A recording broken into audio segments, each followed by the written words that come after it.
सूरत शहर में सेवाराम नाम का एक जौहरी रहता था। वो भगवान शिव का बहुत बड़ा भक्त था। स्वभाव से भी वो बहुत दयालु था। सेवाराम के पास सब कुछ था, पर कमी थी तो एक संतान की। शादी के कई वर्ष बीत जाने के बाद भी सेवाराम को औलाद का सुख प्राप्त नहीं हुआ था। उसकी पत्नी मालती भी इसी कारण उदास रहती थी। सुनो जी, आप दूसरा विवाह कर लो। मैं आपको संतान का सुख नहीं दे सकी। मालती, तुमने आज ये बात कह दी, पर दोबारा मत कहना। तुम मेरी अर्धांगिनी हो। हम इस दुख को मिलजुल कर बांटेंगे और मुझे विश्वास है एक दिन भगवान शंकर हमारी संतान की इच्छा जरूर पूरी करेंगे। सेवाराम का विश्वास था कि भगवान शंकर एक दिन उनकी इच्छा जरूर पूरी करेंगे। श्रावण मास शुरू हो चुका था। सेवाराम ने अपनी पत्नी मालती से कहा, मालती, मेरा मन है कि हम लोग एक बार बाबा बर्फानी की गुफा के दर्शन करके आए। बाबा अमरनाथ की यात्रा करके उनका दर्शन प्राप्त करने से मुझे विश्वास है कि भोला भंडारी तुम्हारी झोली खाली हाथ नहीं लौटाएंगे। हम अमरनाथ की यात्रा पर चलते हैं। ठीक है जी, मैं जाने की तैयारी कर लेती हूँ। सेवाराम और उसकी पत्नी अमरनाथ की यात्रा के लिए निकल पड़ते हैं। रास्ते में जगह जगह वो दान पुण्य करते हुए जाते हैं। बाबा अमरनाथ की यात्रा के रास्ते में जितनी भी लंगर कमेटियां दिखती हैं, सेवाराम वहां यात्रियों की सहायता के लिए किए जाने वाले इंतजामों में अपनी मदद देता है, खूब दान करता है।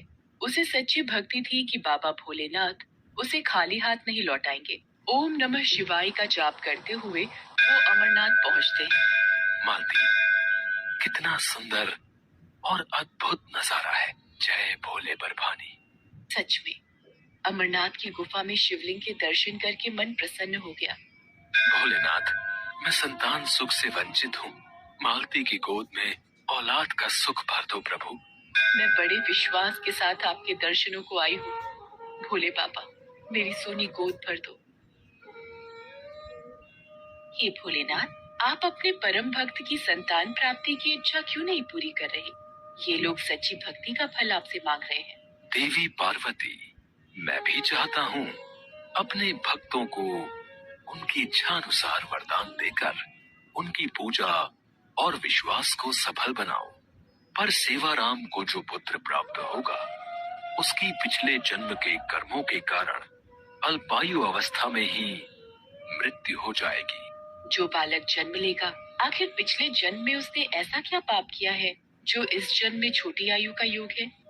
तो सुनो देवी पार्वती, पिछले जन्म में ये बालक जो दोबारा जन्म लेगा डाकू मंगल था। लूटपाट करके लोगों को मार देना, यही इसका काम था। एक दिन अरे, लगता है कोई बारात जा रही है। इससे लूटने में बहुत धन की प्राप्ति होगी। रुक जाओ, बारात तभी आगे जाएगी जब ये सारी धन दौलत रुपया पैसा तुम मुझे दे दोगे। हमें जाने दो, ये तुम सब ये रख लो। मेरे इकलौते बेटे की आज शादी है, हमें जाने दो। नहीं पिताजी, इस डाकू को कुछ मत देना। ये लोग ऐसे ही भोले भाले लोगों को डरा धमकाकर लूट लेते हैं। अच्छा, तुझे मेरे से डर नहीं लगता? तो ये ले।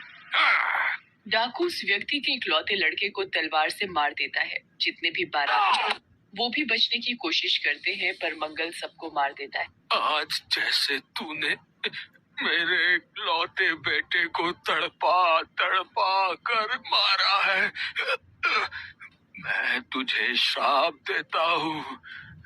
तू भी ऐसे ही तड़प तड़प कर मरेगा। डाकू मंगल बारात को लूटकर सारा धन दौलत ले जाकर एक पेड़ के खोल में छिपाने लगता है। उस खोल में एक नाग रहता था। नाग डाकू मंगल के हाथ पर डस लेता है। नाग के डंक मारने से डाकू मंगल तड़पने लगता है और उसकी मृत्यु हो जाती है। देवी पार्वती, जिस बालक को डाकू मंगल ने तत्काल मृत्यु दी थी, वह उस वक्त 21 वर्ष का था। इसलिए डाकू मंगल इस जन्म में मेरे भक्त सेवाराम के पुत्र के रूप में यदि जन्म लेगा तो उसकी उम्र भी 21 वर्ष ही होगी। पर भोलेनाथ, आप अपने भक्त सेवाराम को भी तो निराश नहीं कर सकते। वो आप पर पूर्ण विश्वास करके ही अमरनाथ की यात्रा पर निकला है। आप उसके विश्वास को कैसे डगमगाने दे सकते हैं प्रभु? ठीक है देवी पार्वती, मैं सेवाराम और मालती की संतान प्राप्ति की इच्छा पूरी कर देता हूँ। अमरनाथ में शिवलिंग के दर्शन करके सेवाराम और मालती एक आस लेकर घर वापस आ जाते हैं। रात को सपने में उठो सेवाराम, तुमने बड़े विश्वास के साथ मेरी अमरनाथ यात्रा पूरी की है। तुम्हारी भक्ति से मैं प्रसन्न हूँ। ठीक 9 महीने बाद तुम्हारी पत्नी मालती एक पुत्र को जन्म देगी, पर वह पुत्र सिर्फ 21 वर्ष तक ही जीवित रहेगा। उसके पश्चात उसकी मृत्यु हो जाएगी। ये बात तुम्हें ध्यान में रखनी है। भगवान शंकर सेवाराम को संतान का वरदान देकर ओझल हो जाते हैं। सेवाराम की नींद खुल जाती है। वो शिव जी द्वारा बताई गई बात को ध्यान में रखता है और बिना घबराए बस प्रभु को धन्यवाद देता है। ठीक 9 माह के पश्चात मालती एक सुंदर से पुत्र को जन्म देती है। ये देखकर सेवाराम खुशी से फूला नहीं समाता। भगवान भोलेनाथ का वरदान है मेरा बच्चा, इसलिए इसका नाम भोला रखेंगे। मेरा प्यारा बेटा, मेरा भोला। धीरे धीरे भोला बड़ा होने लगता है। सेवाराम बचपन से ही भोला के मन में शिव भक्ति की लगन पैदा करता है। एक दिन शिव मंदिर में भोला, तुम्हें एक बात हमेशा याद रखनी है कि तुम्हें हर पल ओम नमः शिवाय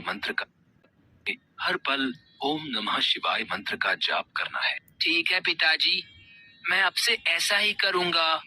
भोला हमेशा ओम नमः शिवाय मंत्र का ही जाप करता था।